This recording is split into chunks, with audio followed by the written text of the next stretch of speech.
আসসালামু আলাইকুম রহমতুল্লাহি ওয়া বারাকাতুহু। সম্মানিত প্রিয় ভাই বোনেরা, আশা করি আপনারা সবাই ভালো আছেন। আমি আপনাদের সামনে আজকে কথা বলবো ছোট্ট একটি আমল নিয়ে। যে আমলটা যদি কোনো ব্যক্তি প্রতিনিয়ত করতে পারে, তাহলে তার জান্নাতে যাওয়ার বাকি থাকবে শুধুমাত্র তার মৃত্যু।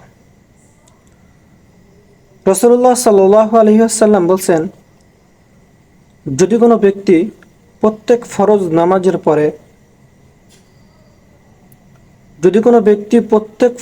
নামাজের পরে একবার আয়াতুল কুরসি পাঠ করে, তাহলে তার জান্নাতে যাওয়া বাকি থাকে শুধুমাত্র তার মৃত্যু। অর্থাৎ সে মৃত্যুবরণ করার সাথে সাথেই সে জান্নাতি। সুবহানাল্লাহ।